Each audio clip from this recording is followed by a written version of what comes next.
Oh, I should probably. All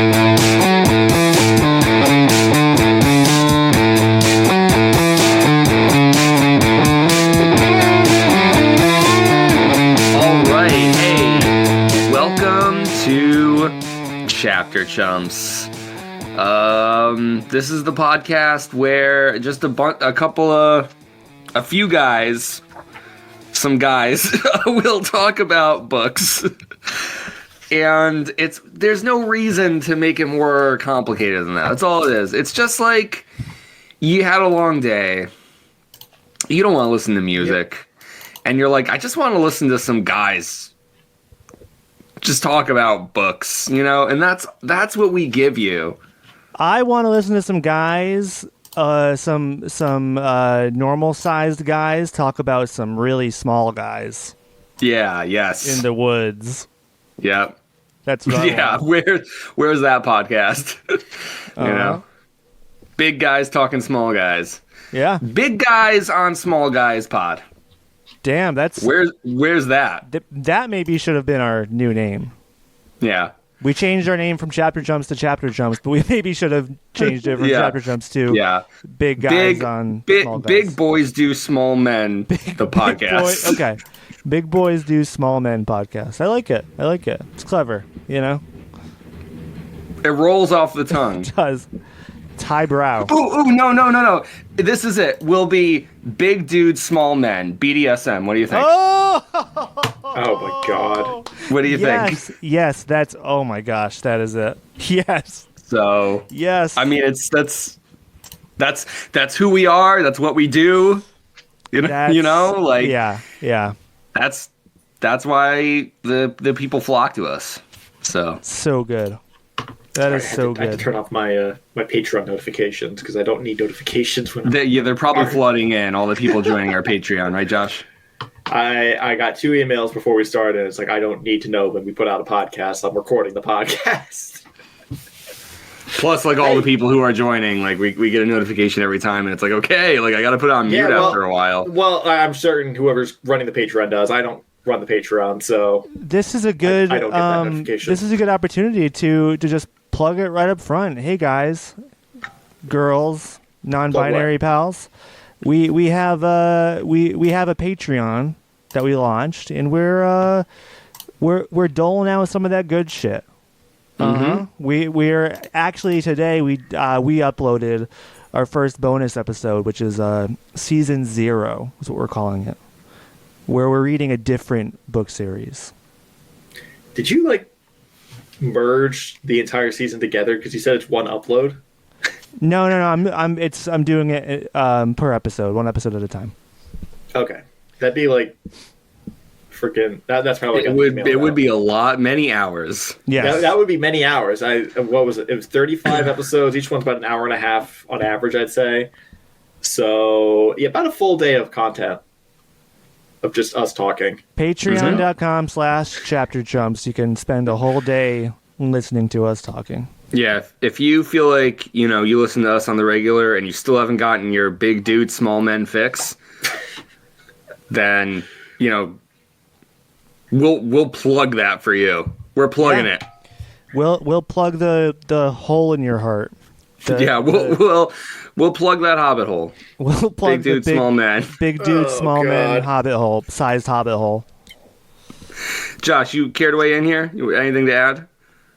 I'd like to talk about the book that we read, the chapters we read, or get into the pros and cons of our week. Yeah, no, we can. Are you guys going to do pros and cons this week, or are you guys going to do cons and pros again? I'm doing pros and cons. You're doing pros and cons. Okay. That's the name of the session. Yeah. I feel like I need to carry the banner. Yeah, I agree.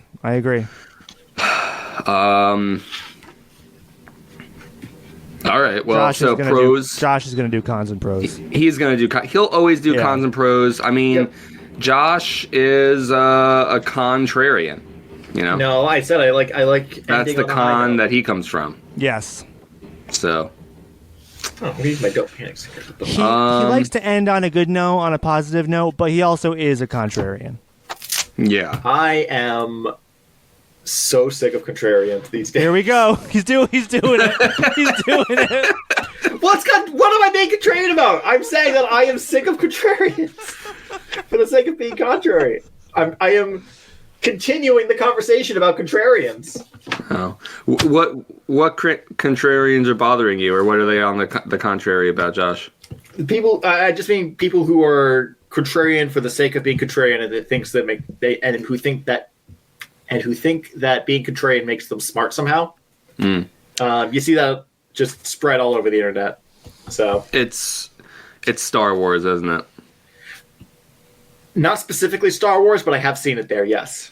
The new Mandalorian trailer came out last night, but everyone's talking about it today, obviously, and I'm excited. Already, someone on the Chapter Chumps account is just... I wonder who could that be? And really giving shit already. The contrarian that you're referring to is Connor, right? That's who you're talking about. Pros and contrarians. That could be our episode title. I am really excited about The Mandalorian. I love... I saw that tweet about the spaceships, and I was just disappointed. It's like... That is one of the reasons I'm excited.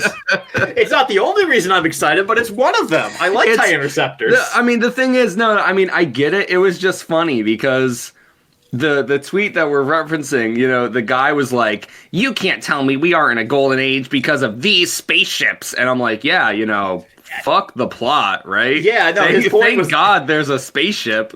His point was kind of silly. I grant you that, but it. Who is this? Where am I going with this? It's just something that I tweeted, and I knew Josh was going to see, so it's funny to bring up. What's this guy's username? The story, I enjoyed. I don't know. I don't think we need to specifically call them out, even though I did quote tweet them. If you're interested, go look up the fucking... Just go on our Twitter. They have 9,000 followers. I think they're going to be fine. My fucking God. Fine, okay? They might be a little more important than us. Who knows? Come on now. But no, I'm excited for everything. Everything, it looks pretty cool. I'm excited for the spaceship stuff because I'm just the nerd about the spaceships. But the you've always been a spaceship nerd, Josh. I know. Yes, their name rhymes with smile. Simone Biles. See, you confused me there for a moment because I was thinking back to bringing this back to books, the old expanded universe book stories from Star Wars about the X-wing series. Because they had special names for the TIE fighters in that, where the interceptors were called squints. So when you said smiles, my head was still going through squints, like the word, and it's just like, you just like threw a brick into my brain for a moment. It's like, wait, how did you know? Ooh, got a case of brick brain. Brick brain. Got a case of brick brain. So who wants to start off the pros and cons? I will. Get off the Star Wars tangent. I'll who knows? Maybe I'll bring Star Wars into pros and cons. Who knows? Fun. And we'll definitely get more to Star Wars when we cover the Thrawn trilogy at some point in the future. Oh yeah. So we're not doing that. We're not going to read that shit. That's my veto. Okay. I mean, I'm trying to do something. Did we already? Yeah. Let's just let Connor talk. Connor used his veto already. Yeah. I'm the only one left standing. Connor's used it. It's on the record. I've never used my veto. I used mine to counter his. So yeah. Sorry, Nova. So the we reset. Our vetoes are all reset. You guys are forgetting.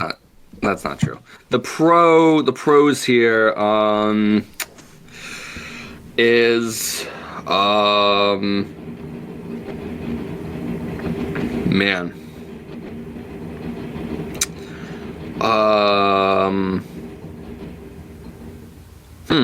It's been that bad a week, huh? No.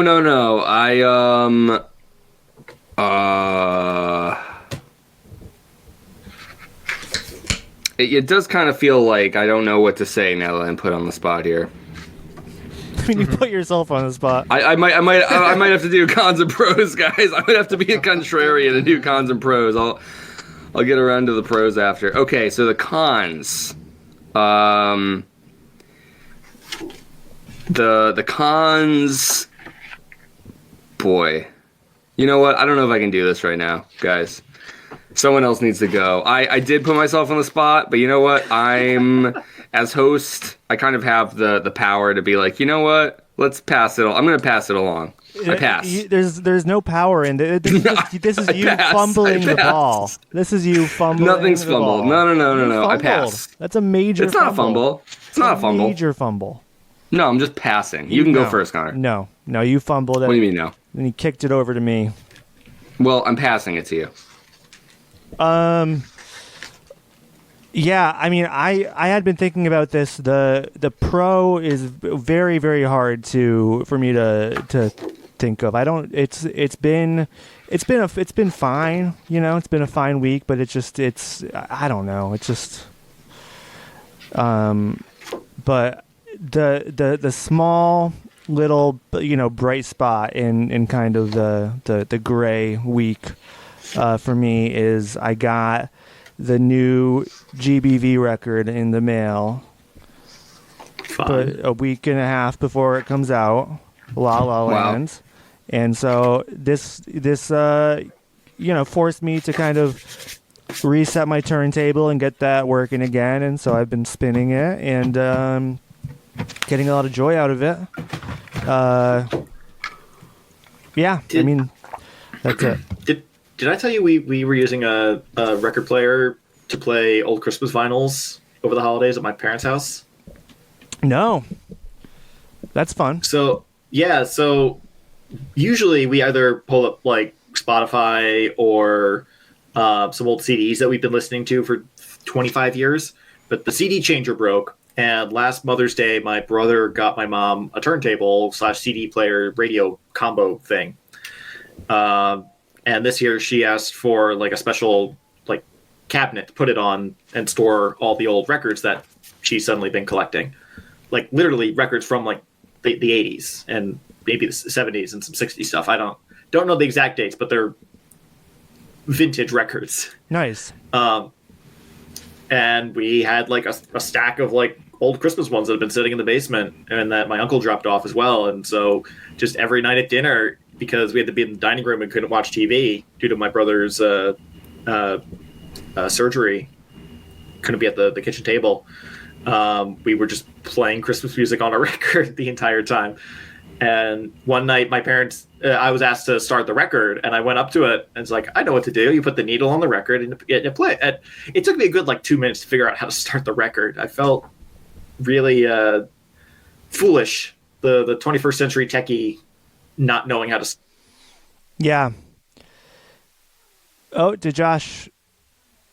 Oh, crap. Oh, crap, everybody. My internet just crapped out on us. Going to go on a quick break. Okay, and we are back. Technical difficulties. Yes.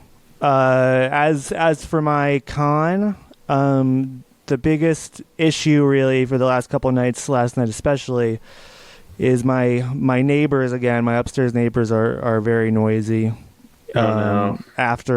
After hours, they're last night they were blasting like 2000s era pop music like Britney Spears and Christina Aguilera. So just, that was funny, but it was really, really terrible. And so we had to sleep out in the living room, but not only after like I tried blasting like good weird music? Well, no, like weird noises to them, like I had this like loop of a guy coughing really gross, and I cranked it up really loud and held it up to the ceiling and just screwed over the neighbors below you. Yeah, well, probably, but what happened was the neighbors next to you that have a baby. Yeah, well, everyone has a baby. No. They all have babies. It's no excuse. But yeah, that's my con. It's really been a very terrible night. Terrible time for sleeping. Did the ceiling in your bedroom ever get fixed? Yes. Okay, good. So there's. Well, that's one of the things is that I think the new ceiling has less soundproofing, but that sucks. it was a problem before that too, so I don't even really know. I think that they just they go through phases of being fucking noisy assholes, and I'm too scared for well, first off, I don't think they speak English, and second, I even if they did, I'm too scared of confrontation to talk to them about it. So I'd rather blast disgusting noises. Yeah, through their life would have been so much easier for us if we were British. Yes. We're being conflict averse is not only normalized but celebrated. Yeah. That's like English masculinity. That's our UK ancestry. Why don't? That's our UK. We would have been champions over there. You know. I mean, in a land that thrives on conflict like America does, I am just the odd man out. All right, I'm going to in this interim period, I got my pros and cons here, so I'll go through it quick and then I'll pass it over to Josh. Go for it. Okay, pros is, I don't know if you remember New Year's, but you asked what my resolution was going to be. My resolution is that I'm going to try and read a book a month, like on top of what we're, reading. So The Lord of the Rings or whatever doesn't count. And I've been reading this book called The Midnight Library by, I think his name is Matt Haig, something like that. And I'm about halfway through it now, which, if you kind of do the math, I'm just a little bit under where I should, a little over halfway through the month, just about halfway through the book. But I feel like as long as I pick up the slack, I'm still on track, and I'm glad that I'm still like in the realm where I can actually stick to it. Yeah. And it's been a good book. It's been cool reading through it. Be careful with that mentality, because you'll get stuck in that for a couple of days, and then suddenly it's like, oh, I've got right now I'm really to behind read half the book. Right, no, and I've done that with some recent projects, and it's like, oh no, I've got a week to finish before we start getting new characters that I'm going to want to draw. So yeah, no, that's a good point, Josh. I suspect I will be cramming a little bit at the end of the month, but but the pro is right now I feel like I can enjoy it. So there's that. Yes, there's that. And then, I guess my con is just like, I don't know. I guess also feeling tired. Like, my neighbors aren't blaring Britney Spears, but like, I don't know. It's one of those, like, I don't have like a really great reason, but like waking up today was just like horrendous. And then I came back from work and I took a nap. And then I had a little bit of reading left to do, which is, I only just finished reading, like, right when I came on. I was like, why the fuck did I fall asleep? I had all this time, like... Yep. So it just sucks to feel like you're behind on your rest, because it's like, it's so fundamental. It's like, everything else falls out of sync immediately. Like, if you go through your day tired, like, it's like everything, your whole life is like 1 second lag that you're not able to like sync it back up. And that's sort of what it feels like a little bit in general. So I don't know. I don't really know. Eventually, life has a way of figuring itself out. But that's where I'm at right now too. So that's the con for me. All right, Josh, you're up. Oh boy. So, let's see. Con, Nova does not like when I exercise. I got a rowing machine that arrived a couple days ago, and I set it up, and Nova was kind of hesitant about the big box and the thing that came out of it. But as soon as I started trying to use it, test it out, she flipped her lid, runs around the house barking her head off. It takes her a good 2 minutes now. I've used it a couple times to settle down enough where she's in the room, but she is stressed out, making sure I'm not killing myself or something. I don't know what she hates about it. It's a quiet machine. It's not making a lot of noise. It's just me going back and forth on a rowing machine, and she hates it. I don't know why. But that's been a funny con. I also had a family gathering on Friday that was somber because it was a memorial for my grandfather. But I haven't really been able to tell if that's a pro or a con, so I'm just gonna kind of chalk it up to a neutral, but a good thing. Because it was a good sad thing. I don't know if that makes sense. Well, so not that he passed recently. You mean just like a gathering to like in memoriam for him, or it was the 10-year anniversary of his passing. Yeah, I see. Right. So we were sharing stories, but it was also really sad. Yeah. But I got to see family I haven't seen for a little while. Even with Christmas, there's still family I haven't seen for a little while. So that was fun, but sad. As for pro, I finished Majora's Mask. Nice. For the first time. I playing through some the Zelda series I'd mentioned previously, and so I finished Majora's Mask on Thursday. I started Wind Waker on Friday evening after the memorial. It's Tuesday. I'm already at the Wind Temple, which is after you get the 3 spheres. After you get the 3 pearls, after you go through the Temple of the Gods, you get the Master Sword. I've already gone through the Earth Temple where you power it up once. I'm on the temple where you're about to power up finally. Yeah. And then all that's left is the Triforce charts and then going to fight Ganondorf. Wow. So I've just been I powered through it this weekend.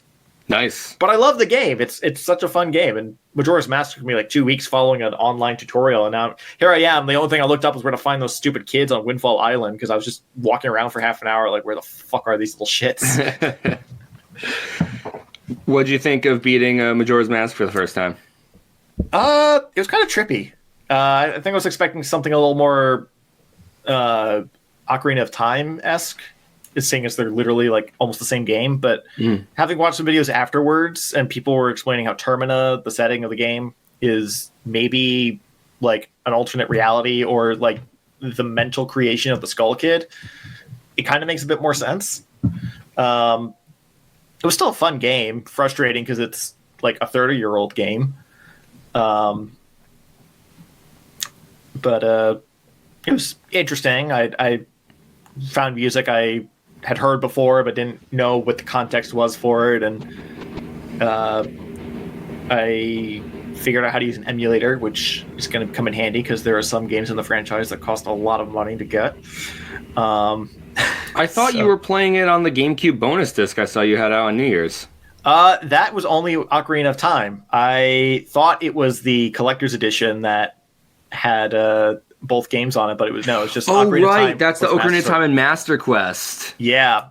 Oh yeah, I messed up there. Yeah, that's right. So that's why I dove into the emulator, and now I can't find Twilight Princess for any reasonable price, so might have to use an emulator for that too.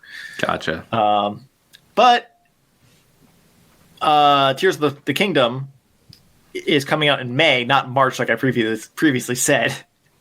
So I have. Oh, good. I have 4 months to finish Twilight Princess and Skyward Sword because I'm going to finish Wind Waker this week. There's no way I'm not. And then you won't have to choose between Breath of the Wild 2 or Tears of the Kingdom and Jedi Survivor. Exactly. Survivor's still coming out in March, though. That's going to be a problem.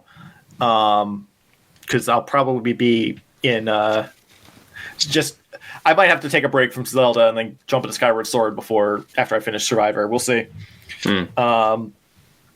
But then, let's see, Quantum Mania is coming out in February. That's kind of a one-time thing. What else there was something else that was probably going to get in the way. I don't remember now. There's a lot of content in the front half of this year that I want to get through, and it's going to be a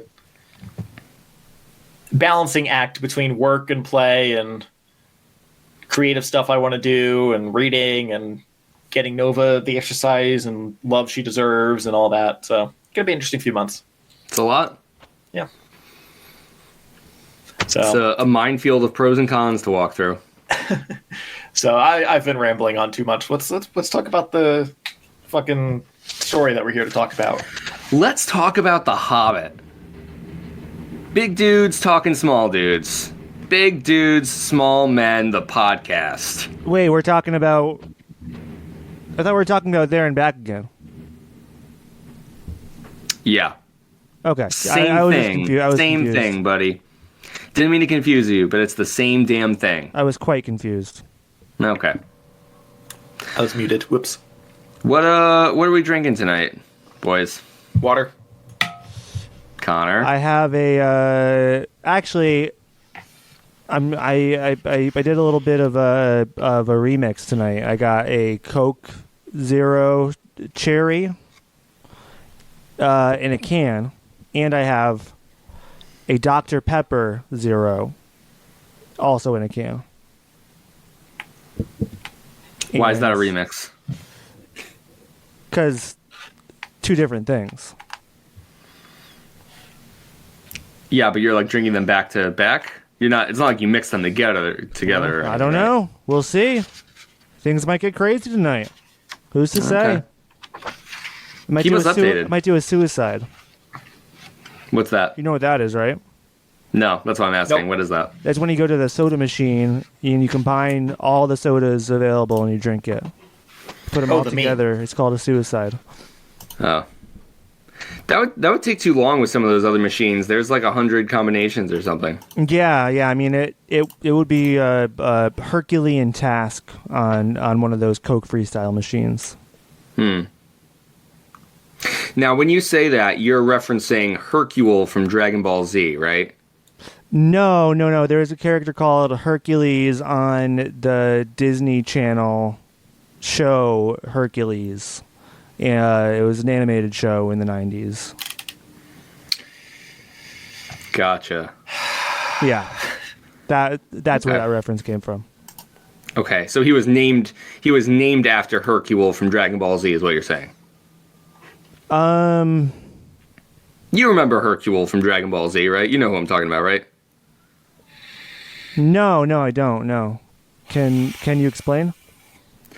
He's like a pro wrestler. He is kind of like if Hulk, not the superhero, Hulk from like Hulkamania.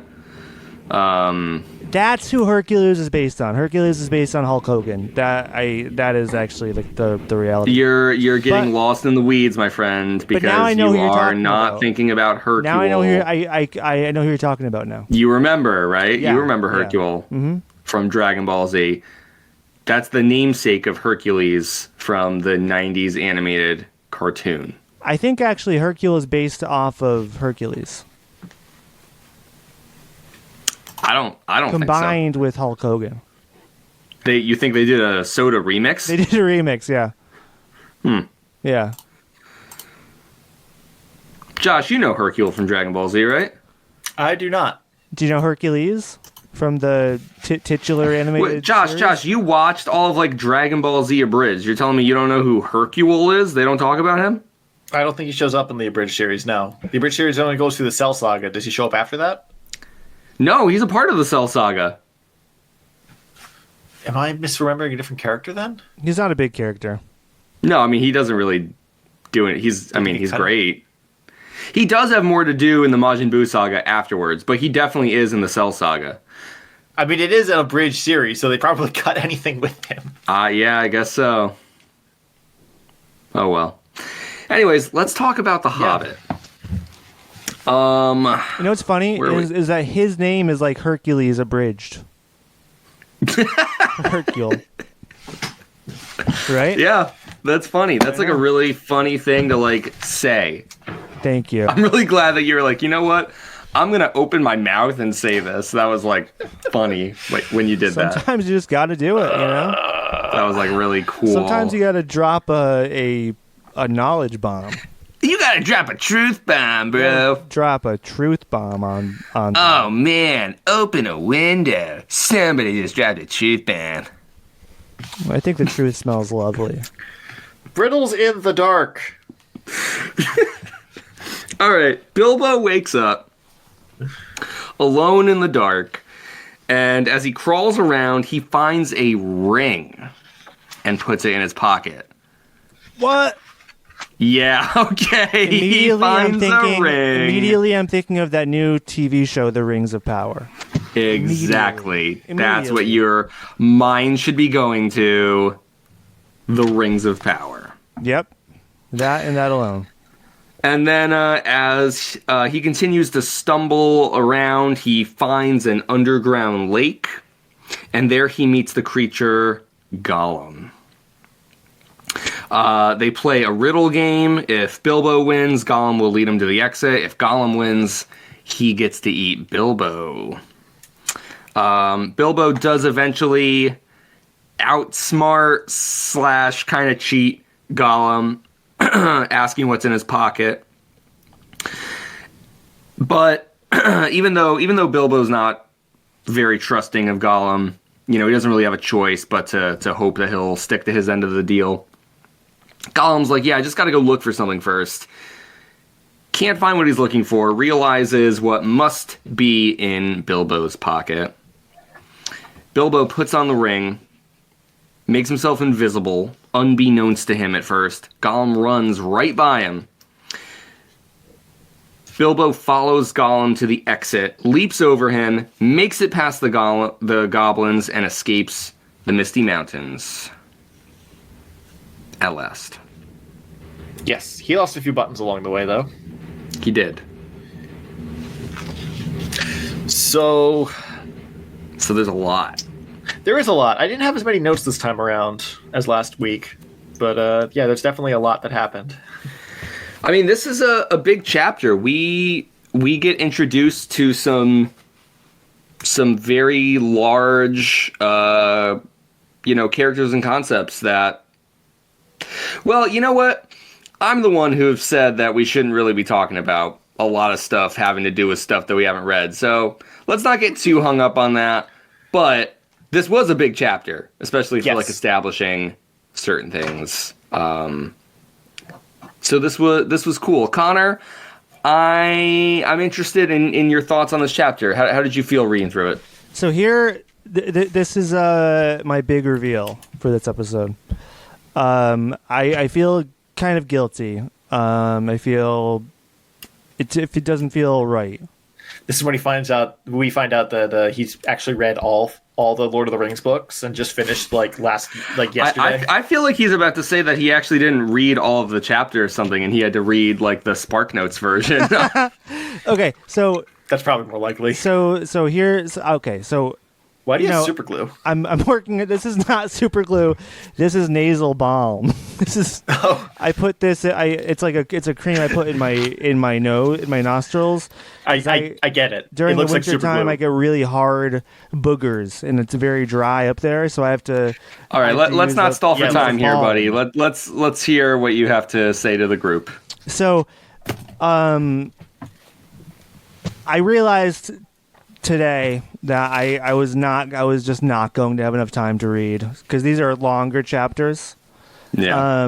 I was like, yeah, it's not going to happen. I had to do things on my lunch break, and then I get home at just before 6. I'm like, it's not going to happen. So,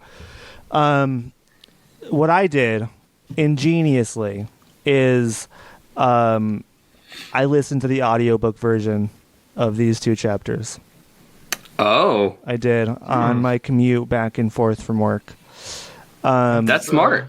Yeah, so create a solution for certain. I don't like it. It sucked me in, and but I don't think it doesn't feel better than it.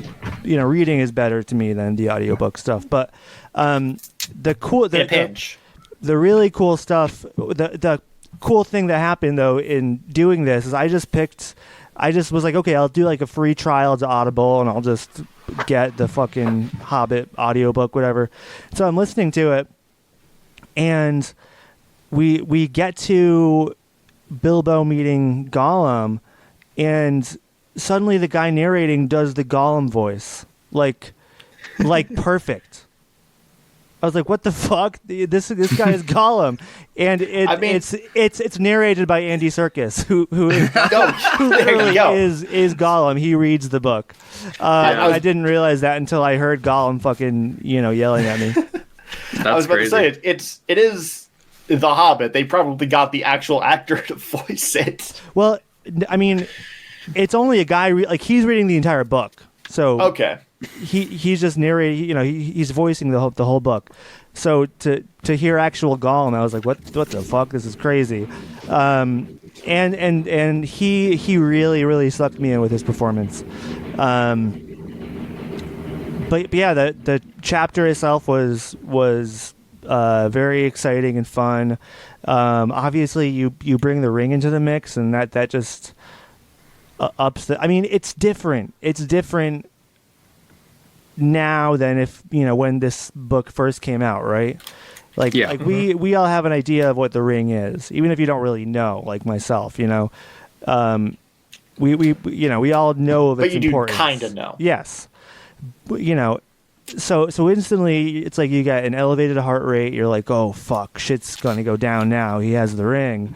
And I mean, I thought it was a great double act with Bilbo and Gollum and the riddles.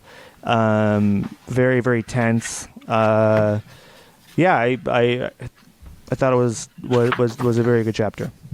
Nice. Okay. I appreciate that you were able to kind of figure out your own method, but you could have rescheduled. Man, it's okay. I wasn't gonna do that. Yeah. Okay.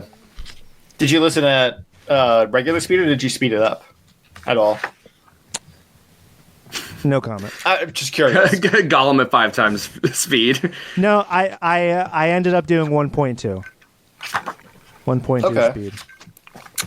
Just a little bit faster. That's fair.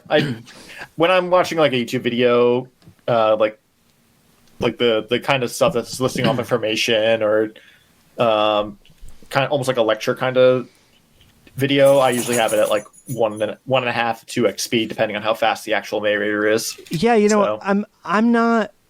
I'm usually not one for speeding things up. I know people who listen to podcasts exclusively at 1.5 speed. Yeah, I do that for some podcasts now too. I mean, I just can't do it. That's weird for me. But in this case, after a couple seconds, after a minute or two, it just becomes normal. It does sound normal. Yeah. I mean, and so 1.2, I don't think is a very drastic. It's not speed up, anyways. You could tell with in the first few seconds that it's. But that can save you like 10 minutes over an hour. Yeah, roughly. and in my case today, that it saved my ass. So it does save you exactly 10 minutes over an hour. Yeah. So we did actually get some backstory on the ring, didn't we, in this chapter? A little bit. It's from a time when magic rings were all over the place, that has since passed, or something along those lines. Yeah. I think that's when I didn't make a note of this, but I think it's when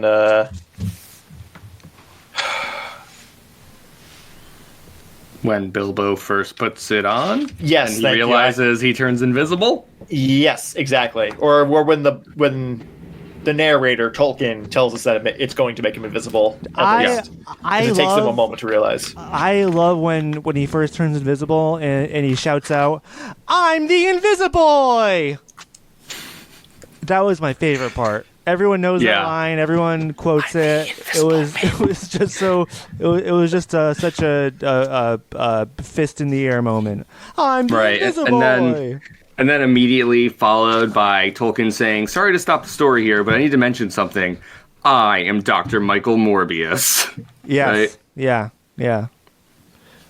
Not too late to throw a Morbius joke in there too while you're Is it doing Morbin? your thing, right? Is it Morbin time? JRR Morbin. Yeah. Okay, there we go. Morbin and back again. What? Okay. So yeah, I think to your point, Josh, it's less like specific backstory on the ring and more like a kind of general history of. I think they actually are referred to as the Rings of Power. They are. Even though Connor was making a silly joke. That wasn't a silly joke. I mean, Connor was being serious, but you can tell he likes to. Popular show. Meow. Jesus, Paige. I mean, it's vague enough where you could mean that to be the Rings of Power, that the Lord of the Rings poem that everybody knows half of, at least, are about. Or it could just mean, like, 1,000 generations ago, rings had power to them, just like in general, and they were everywhere. So it was a general statement, but it gives you enough understanding of what's going on. But we know, it's like, oh, magic ring makes you not seeable. But we know that the power is Now we do.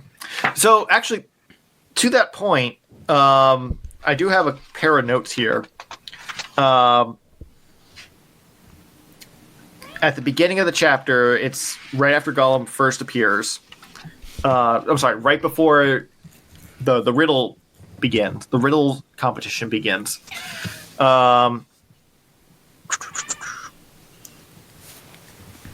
Where's the line? Riddles were all he could think of, Gollum. Asking them, and sometimes guessing them, had been the only game that he had ever played with other funny creatures sitting in their holes in the long, long ago, before he lost all his friends and was driven away, alone, and crept down into the dark under the mountains. So, I know we've said we're not going to talk much about what we already know, but we kind of know Gollum's backstory at this point. We know what he used to be, and if Connor doesn't, I'm being vague about it. My note here was, does Tolkien really not know what Gollum is at this point when he wrote the story, or is this just some foreshadowing about what he really is? And then, like 2 pages later, after a couple of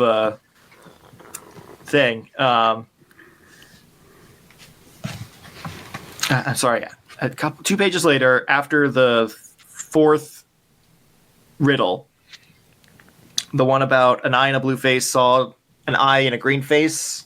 That eye is like to this eye, said the first eye, but in a low place, not in a high place. Mm-hmm.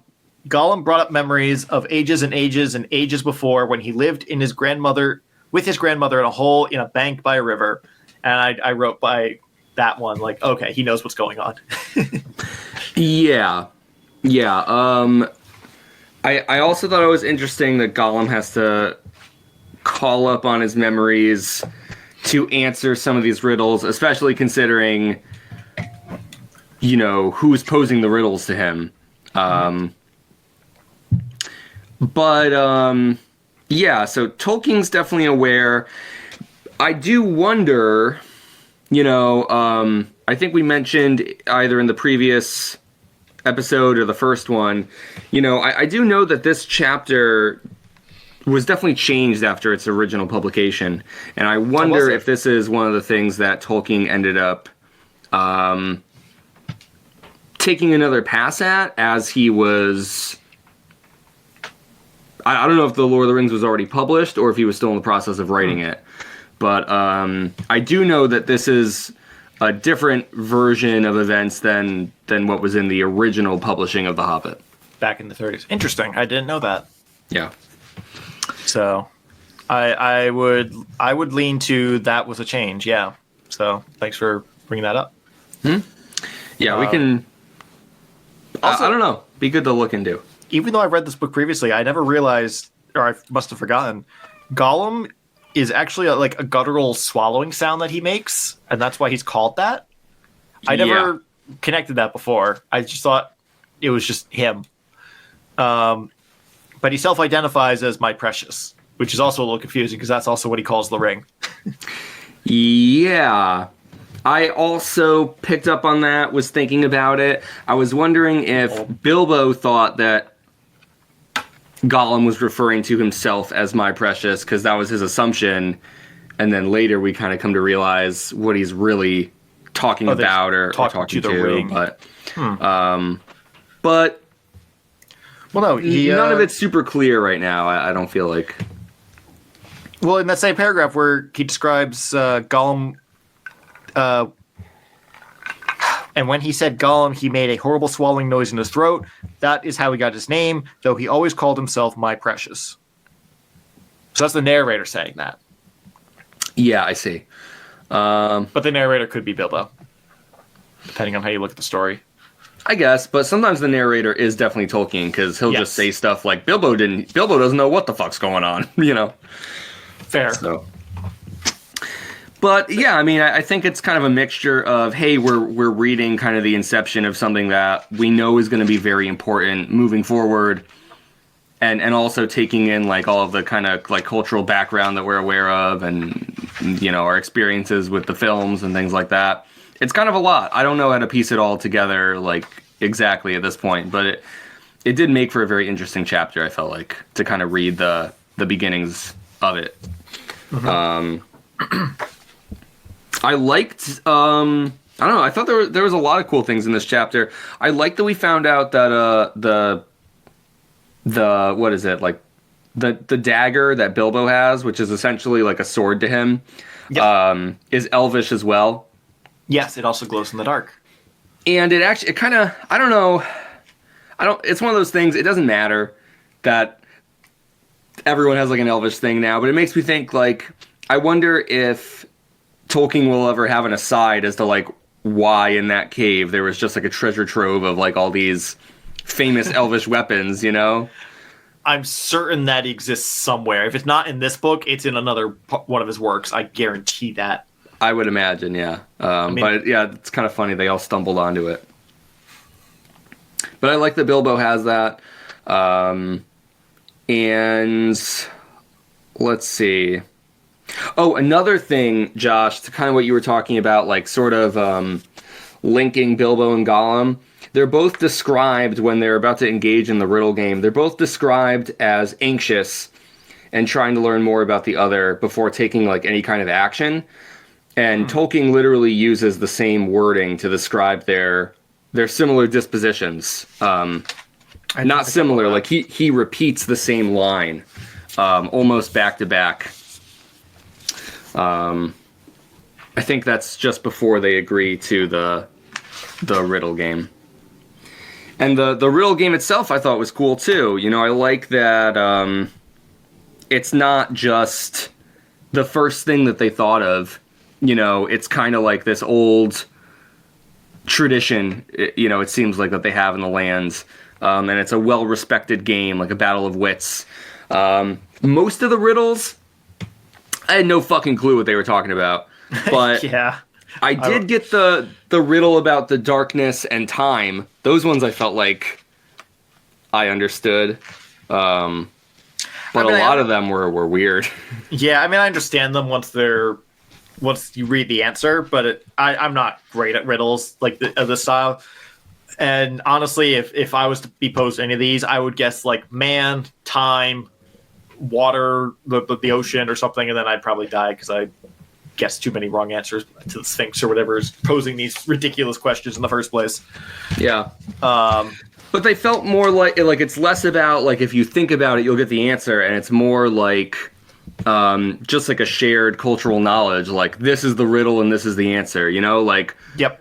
Like when even, you know, I don't know if you ever heard this one, but what's red and white and black all over, you know, it's like I think we probably all have an answer for that in our head somewhere that we've heard. I've heard several, yes. But if you've never heard that riddle before, it's not like it's not posed in such a way where like you're gonna get it. It's something that you need to know the answer to already, you know. It's like a bootstrap paradox. It's a call and response game rather than like a battle of like thinking it out, I think, honestly. And in that one in particular, you need to know the language. Like that one wouldn't work in Oh right, because the red you wouldn't get the double meaning. You wouldn't get that in a different language. Yeah.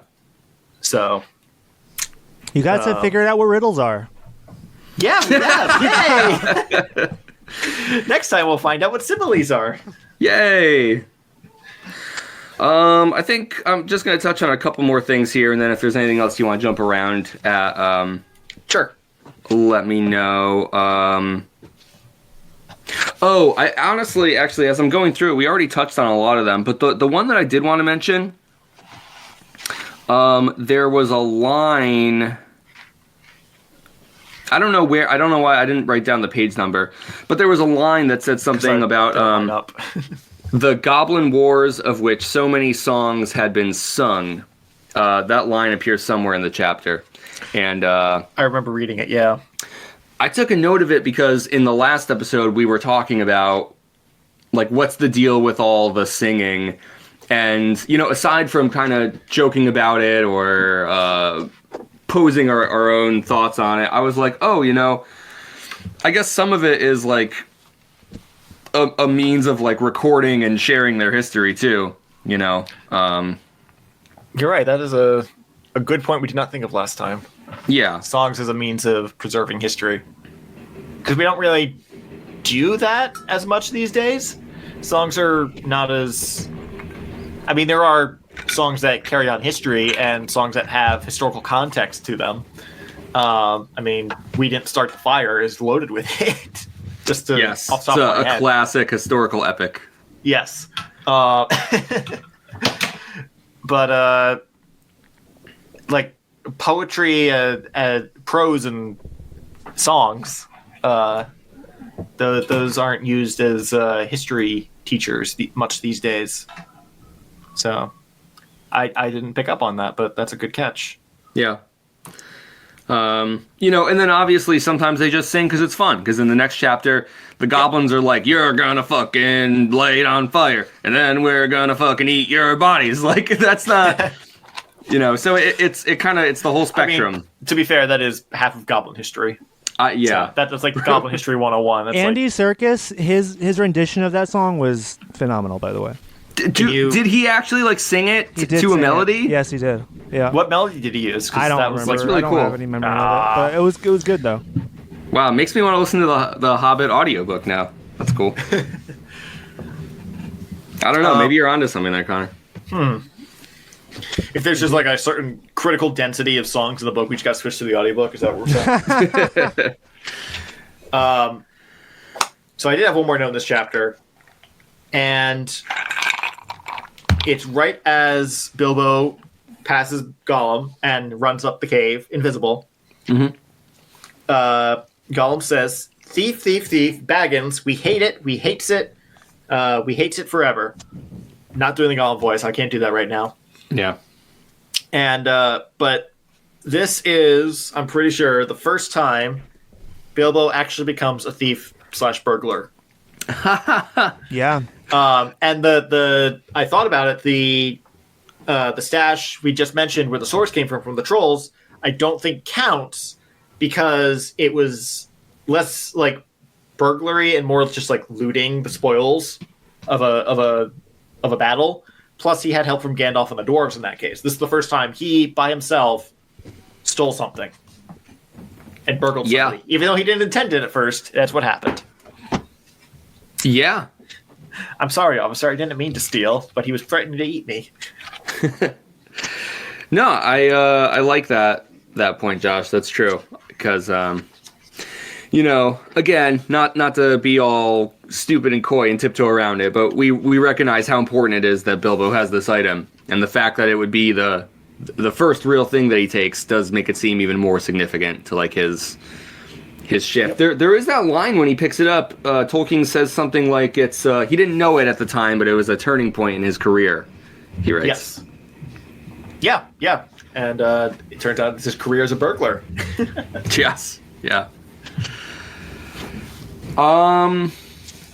Yeah, I think the only other thing I want to mention is, you know, I was surprised at how fully formed and immediately interesting Gollum is. You know, even just reading the book, and it's kind of impossible, I think, to like not think about Andy Serkis's performance, having seen absolutely. the movies, even when you're reading it. But I was like, I mean, it's just in popular culture. Yeah. But I was like, you know, reading the text, I was like, yeah, wow, he even literally says pocketses. Like, you know, nobody making the movie thought that'd be like a cool twist. Like, it's all there on the page, you know? Mm-hmm. I found myself being like kind of amazed because Andy Serkis's performance and the way that he's realized in the movie through, you know, Peter Jackson's team is like so iconic, and the fact that it's like all there on, you know, the very first page that you read with Gollum on it, I was like, holy shit, you know, it's like Tolkien just deserves the world that he made this thing. Like it's amazing that they brought it to life, and I'll be so excited to talk more about it when we watch the movies. But the fact that like Gollum is just immediately so fully realized and off-putting is just was really fun to read. I like Gollum. You know, what can I say? All right. One of my favorite little men. One of my favorite. Oops. One of the greatest all-time little men there is. Yeah, And that's coming from a big dude. Yeah. As a big dude, I appreciate the small little man that Gollum is. I mean, some people would argue he's not a man. He is something else. Yeah. He's not but you know, he's just a little guy. Yeah. One of the all-time greatest little guys. I think so. Okay. We want to talk about chapter 6, Out of the Frying Pan into the Fire? Yeah, I'm ready to move on. Mm-hmm. All right. So Bilbo squeezes out of the cave. And then he's like, what the fuck do I do now? Sees that the dwarves are not too far ahead. And they're like, let's fucking go. And Gandalf has this moment. Bilbo gets to watch him, still invisible, you know, completely unobserved. And Gandalf really sticks up for him. Gandalf is perhaps the greatest big dude to the small men. Yeah, he's an inspiration to all of us big dudes. It's true. It's true. He is the biggest dude of all. Truly. And Gandalf's like, no, you know, we need Bilbo. And just as they're about to turn around, Bilbo's like, surprise, you know, immediately appears. Everyone freaks the fuck out. and Bilbo chooses to not, you know, mention that he has a magic ring that turns him invisible. So Right. he plays it off like he's really just that sneaky. And then everyone is, you know, not only so amazed that he made it out of the Misty Mountains on his own with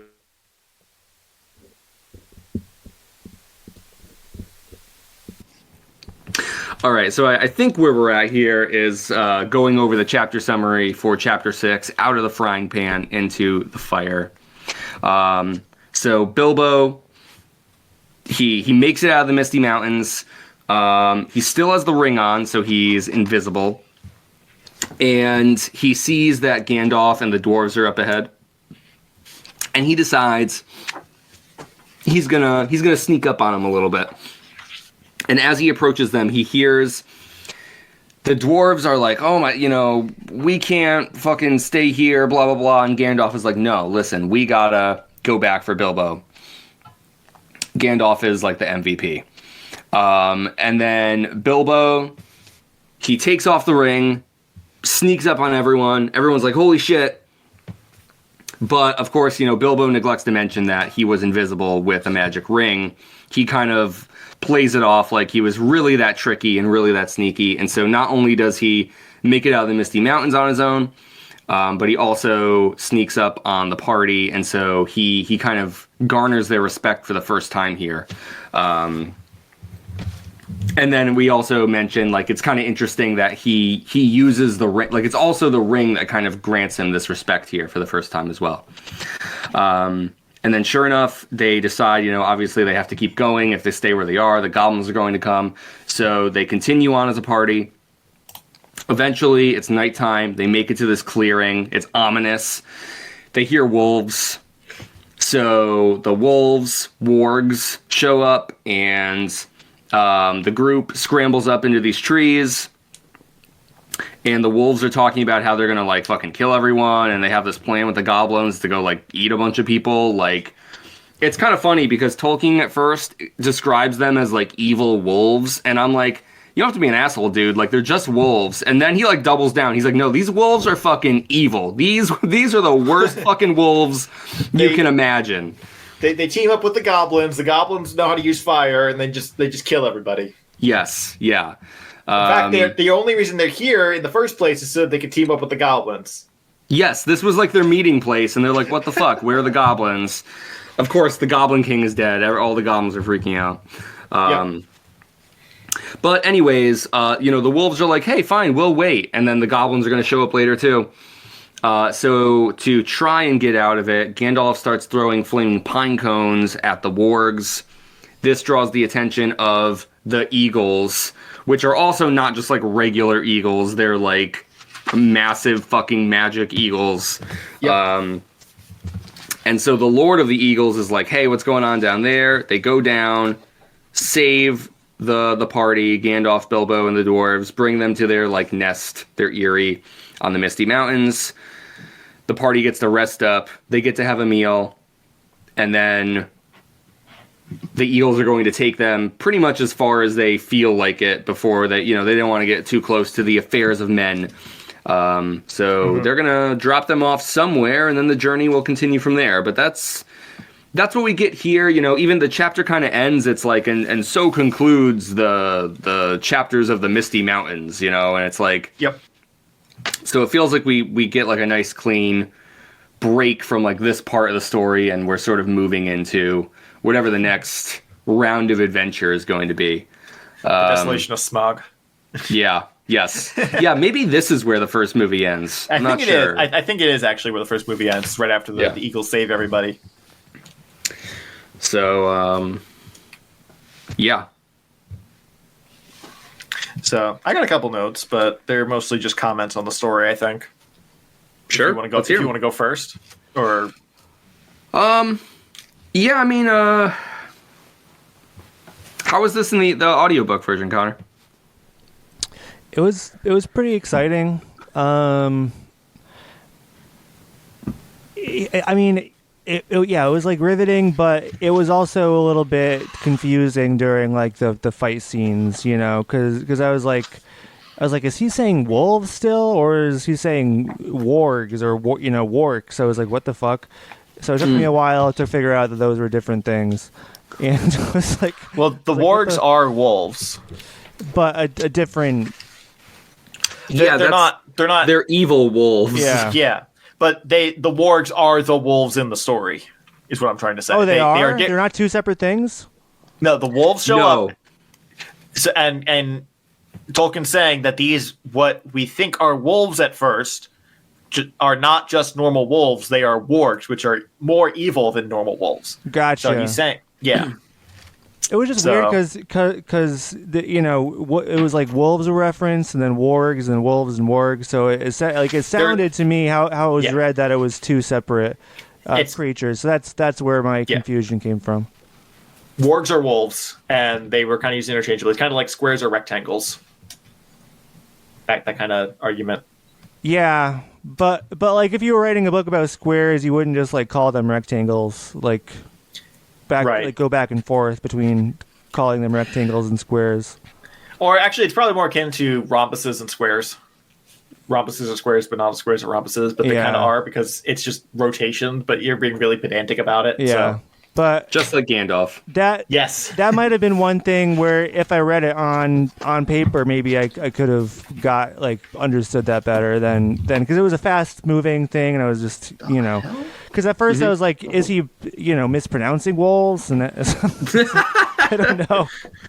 Andy Serkis just doesn't know how to say wolves. He just guesses. Just his accent or something. Right. Go right up there with Benedict Cumberbatch can't say penguins. Is that true? Have you not seen that video? I haven't. Haven't. All right. How does he pronounce them? Chat for you guys. It changes. Wait. My favorite is penguins. I'm gonna play it on the episode, just so I can hear it, and then people can hear it. I mean, be careful. It's like might be. Yeah, I don't want to hear from Benedict Cumberbatch's people about this. He's a very powerful, big man. I wrote. He's a big dude. I typed in BENE. Well, no, I mean like the BBC might own it. People call him Benedict Cumberbatch. Why'd that get such a laugh out of me? It was a good Raz. That's a Raz, right? You got him. Okay, You got him. okay. Here it comes. You guys won't be able to hear it, but I'm going to play it for the audience. Is penguins. It's a short. Crested penguins. Parent penguin heading home. Penguin. Penguins. So why are these woodlands so attractive yeah, to it's like that. penguins? Why are these woodlands so attractive to penguins? All right, that's it, Connor. Sorry about that. Yeah. It's a Oh short. no, it's cool. Yeah. Anyways, he's not mispronouncing stuff. It was kind of funny because now I don't remember if I said this before it fucked up or if this is recorded, so I don't mean to repeat myself. But I thought it was funny that at first the wolves show up. Tolkien is like, these are like evil wolves, and I'm like, dude, they're just fucking wolves. Like, give them a break. They're hungry. They're in the woods. Yes. And then he's like, no, they're not just evil. These are the worst scum of the fucking wolf world. Fucking wargs. They have their own little name. They're dark wolves, They're some horrible fantasy wolf creature. Not even truly a wolf, a warg, That's right where we cut off, too, I think. Yeah. Yeah, gotcha. Wargs are squares that you rotate 90 degrees. Exactly. Rectangle. I'm sorry, wolves that you turn 90 degrees. So yeah, it's like they'd be like the level 5 D&D creature you fight or whatever. Yeah, it's supposed to be level 2. The very interesting part of it for me was Bilbo lying about not telling them about the ring. That part was already my spidey senses were tingling. How so, Connor? Because I know from when I watched The Lord of the Rings that the ring, like it turns people against each other. Like it does something where it makes it fucks up your psyche, and you. I remember Frodo and the other guy were fighting about it. Yeah. Yeah. Sorry, a big dude or a small man? Small man. Sorry. Gotcha. Sorry. Okay. Gotcha. Okay. I don't know who this Frodo guy is, but I guess we'll be reading about him eventually. Someday. Type of chicken Alfredo. Italian dish, I believe. Yeah, it was another. I like that line as Bilbo is escaping the cave, and Gollum is cursing like the Baggins, and it's like, oh well, there's gonna be something there eventually as well. Yeah, that's what I thought. Oh, that's interesting. I didn't catch that either. Mm-hmm. I don't know what's gonna happen. I mean, since Connor brought up Frodo, I mean, I don't mean Well, no, because he says, thief, Baggins, we hates it, we hates it forever. So... Yeah, I mean, of course, he's not like... He doesn't pluralize Baggins, so it's true, but you have to imagine that I think he comes to realize, perhaps... but you know what? We'll find out. I'm gonna shut the fuck up. He doesn't realize that Frodo is. We don't know. We haven't read it. Of one of these characters. We don't know. But for the record, he's not the Spawn. He's not Spawn. I don't know. He's not the Spawn. Okay. Yeah, we don't know yet, so we're gonna wait till we find out. He's the It's not important. It's not important. Let's stop. Let's stop because we shouldn't be. Yeah, the Step Spawn. Step Spawn. Yeah. Okay. So I do have a couple like comments in the story. If you want to get into that. Yeah, sure. So after Bilbo is back with the group, Bilbo wanted to know how they escaped, and Tolkien wrote, "The wizard, to tell the truth, never minded explaining his cleverness more than once." So I just wrote a comment, literally as we were recording the podcast, because it didn't click in my brain what was when I was reading it the first time. I thought it was I thought at first that Gandalf was being like condescending, like, oh, I got to explain it again. But no, rereading it like a moment ago, I was like, oh no, he just loves talking about himself. Yeah. He's full of himself. I get it now. But the note I wrote when I did read the book is that the path they had chosen with Elrond was supposed to be the safe passage, and the goblins' caverns used to open up somewhere else, so they were trying to avoid it. Evidently, people had given up going that way, and the goblins were supposed to open their new entrance at the top of the pass the dwarves had taken, because it had been found quite safe up to now. That's what Tolkien wrote. And I wrote, my comment there is that quite safe includes giants throwing boulders with winds and storms fierce enough to be described as battles. So that's the safe path. Yeah. So this is indeed a very dangerous journey they're undertaking. Yeah. Yeah, absolutely. It's not easy no matter how you slice it. Yep. And then a couple pages later, when the wolves show up, we get this paragraph about how there were no wolves near Mr. Baggins's hold at home, but he knew the noise that they made. He had it described to him in enough tales. One of his older cousins on the Took side, who had been a great traveler, used to imitate it to frighten him. So I think this is this another Took that we're learning about? I think. Yeah, it is. So yeah, it's just okay. There's another adventuring Took out there. Mm-hmm. Neat. I think so. Anyways, I couldn't be bothered. I was half asleep during this chapter for some reason, because Sunday, the whole thing you were saying about being tired earlier, that was me on Sunday. And I was trying to get through the chapter before a space launch that I wanted to watch happened. And I got there with like literally 10 minutes to spare. So yeah, another Took. And then where's the next note? Oh yeah, the Lord of Eagles of the Misty Mountains had eyes that could look at the sun unblinking. That just sounds like it hurts. I don't care if you're an eagle. That sounds like it hurts. nah, he's just that badass. I was going to make a joke about him being blind, but then the next line is literally that he could then see a rabbit moving on the ground a mile away, even in the moonlight. So it's like, all right, he's not completely blind. But ouch. Yeah. And then another note about the Eagles. I think this is one I'm going to want to come back to when we're done with Lord of the Rings. Because it's the second to last page of the chapter. And it's basically the paragraphs describing why the Eagles help them, but don't bring them all the way to the mountain. And I think you were saying it in the summary where they're willing to help but not get involved in the affairs of man, or like go near the dragon or stuff like that. Like they're just on their own kind of. Mm-hmm. I'm trying to reread the chapter, the passage to get exactly what I was thinking, but you may want to pick this up so I can do that. Oh, sure. The Eagles, they're very proud. I like how majestic they seem. And I thought this chapter was cool for introducing both the wargs and the Eagles. Mm-hmm.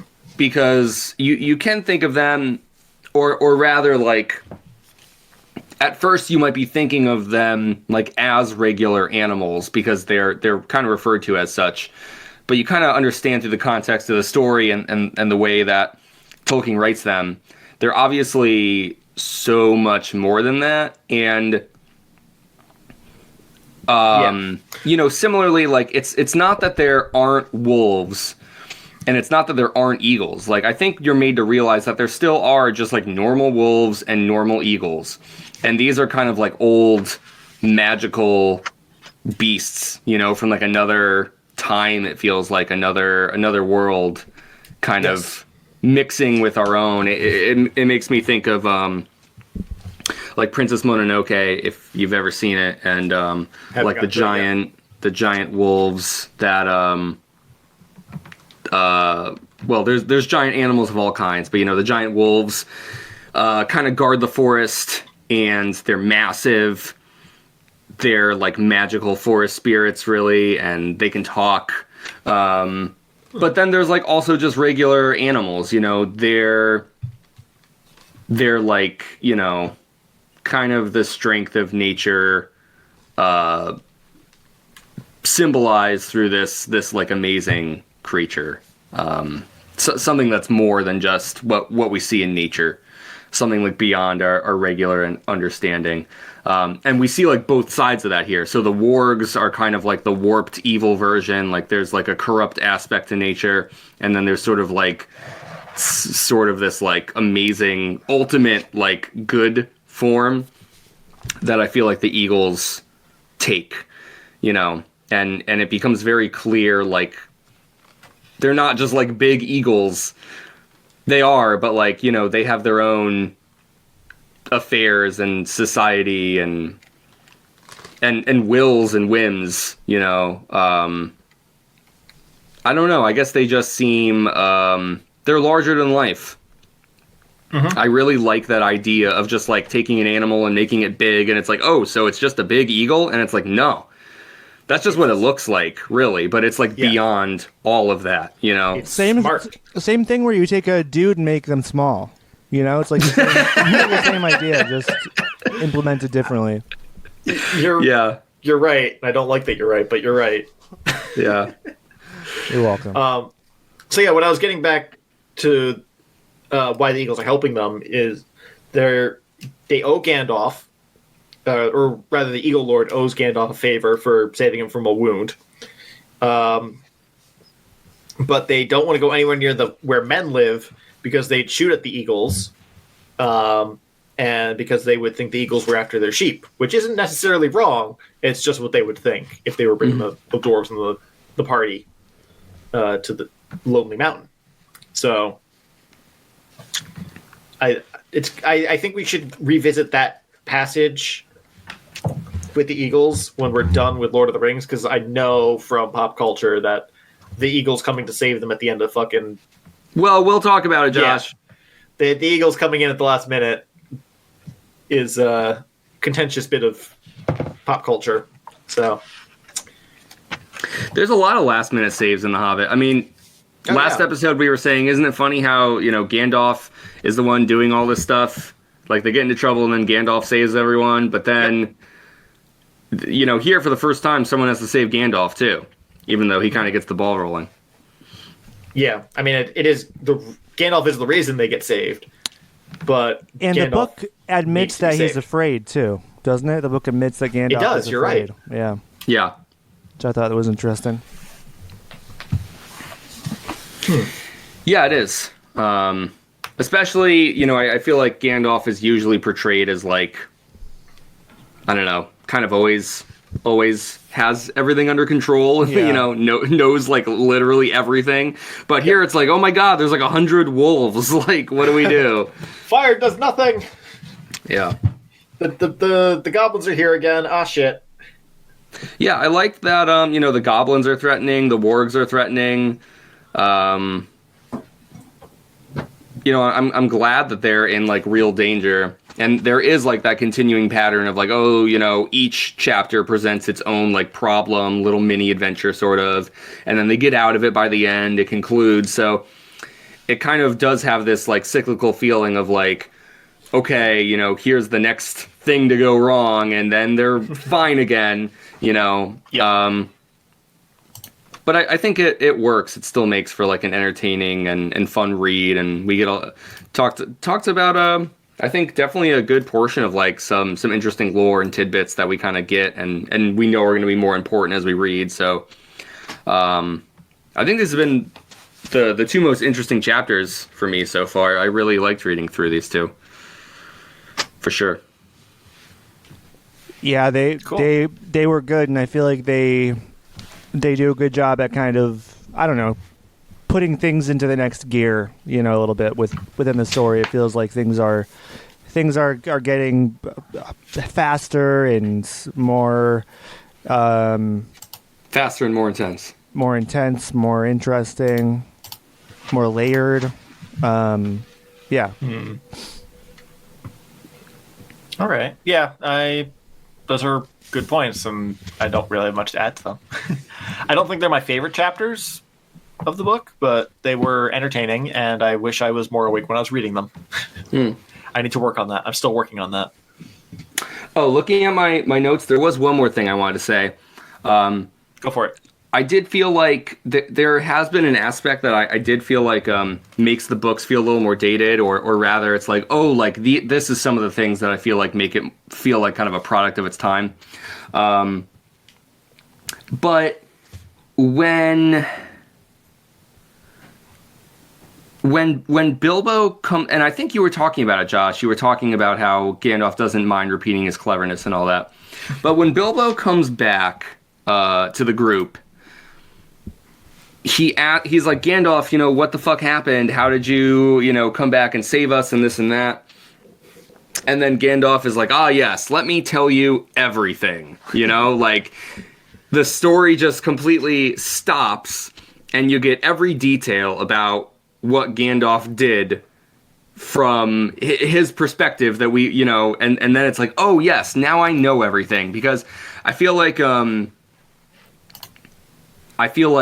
like the trend here at the time is like it would be like poor storytelling to not do that, to not explain.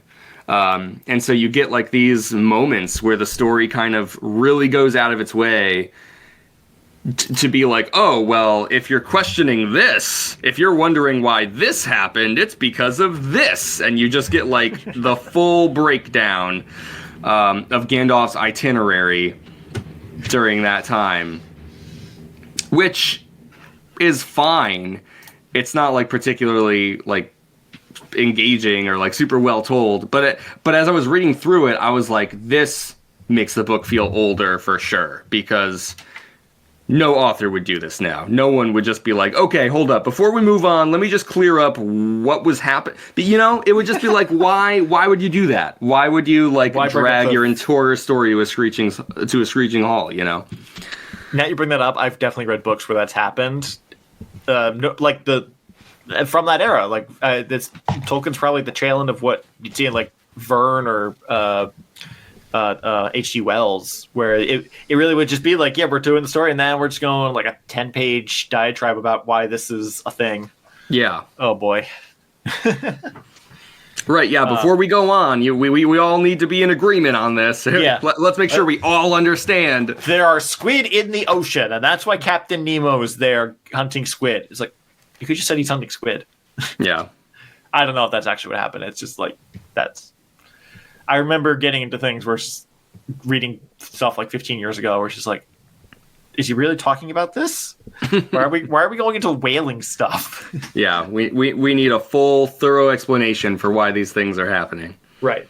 Which it's not a bad thing all the time. It's just modern sensibilities. It's just kind of like it doesn't fit quite as well. Yeah, he's modern preferences. He does it in a pretty charming way, though. It's like everyone loves to hear him speak, and he knows it. So I think he relishes the opportunity to give everyone a breakdown of his cunning plan. Gandalf is a high charisma wizard. Yeah, very much so. Yeah, no, you're right. It all works. It's just funny. All right, yeah, I don't know. I was really happy with these chapters. I think there were some really interesting threats. Having to overcome and outsmart Gollum, going through the whole thing with the goblins, the wargs, then them teaming up, and then we get to meet the eagles. Like this whole passage through the Misty Mountains, I found really entertaining. So I'm excited to see where the eagles drop them off and where we go from here. I'm not sure what we're really getting into next, but I'll be excited to talk about it. Yeah, absolutely. I'm gonna see it. I'm waiting to see if we actually see where the eagles drop them off. But since it's Tolkien, he probably will tell us. Yes. Yeah. I imagine they'll be there at the beginning of the next chapter, and then maybe we'll get a paragraph that explains the stuff that we missed in between the chapters. But Yeah. So I sure hope so. Well, 3 months have passed. The Eagles fucked off after about 10 minutes. yeah. All right. Is that it? Any final thoughts? Not for me. Nor from I. All right. Well, as I mentioned earlier, we do have a Patreon. Patreon.com/ChapterChumps. Right now we are just starting to upload a bonus season in tandem with the regular podcast, but we're reading a different book. We're reading a different book on our Patreon.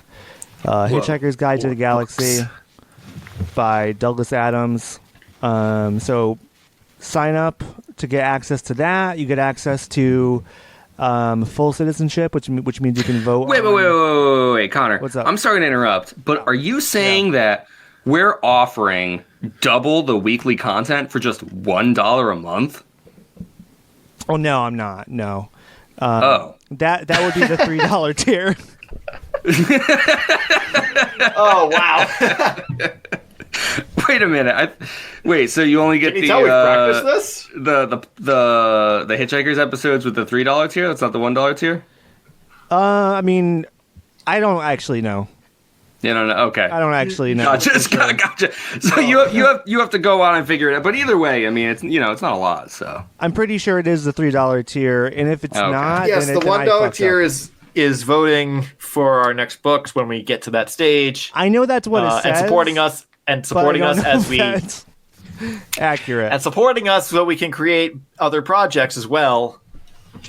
Well, the $3 tier allows us to we provide extra content in the form currently in the form of this extra season that we've previously recorded, and it goes even further to helping us someday create bigger, better projects. Yeah, I mean, the more patrons that we get signing up on this thing, the cooler, more fun, crazier shit we can do. So please give it a look-see-loo. See if it might be worth your $1 or $3. And if you have anything to pass on to us, any comments, questions, concerns, if you want to chat Tolkien with us, we're on Twitter and Instagram at Dune Dudes. Not Chapter Dune Chumps. Dudes. Oh my god. You are on fire today. Really messed up, man. Yeah, it's at Pros and Cons on Twitter and Instagram. Yeah. No, it's Chapter Chumps. We are at Chapter Chumps, chapterchumps@gmail.com if you want to email us. Please like, review, subscribe. And that's about it for me. Until next time. Go Check out. I was this is what I was thinking. I was thinking this song in my head as I was reading the last chapter. It goes like this. So scramble through the bushes, hide in the trees, run Bilbo run, Ooh, yeah. run Bilbo run. I can hear the eagles' terrible screams. Run Bilbo run, run Bilbo run. Bilbo, Bilbo. What? Yes. It's all songs, It's like all songs. Yes. Tolkien's wrote. It's all songs, I don't know. I have a feeling Rivers Cuomo would be very, It's a very Weezer proud plug, of you. You know what we should listen to after we're done with this book What? is Leonard Nimoy's Ballad of Bilbo Baggins. Oh my God! Yes, I know that song. Yes. I don't think I've listened to it all the way through. I've heard like snippets of it, but that might be Oh, a no. trip. Bilbo, We'll do an episode where we just Bilbo break down that Baggins. song. Promptly Oh, 3 God. feet tall. Maybe that'll be some bonus content on the $3 tier Yeah. down the That's road. brave- Something bravest something soul short, I've not a ever full known. episode. It's a good idea. That's so great. Wow. Good for him. All right, folks. Okay. Until next time. See ya. See ya. Oh, that was Gollum. Oh my God. Are you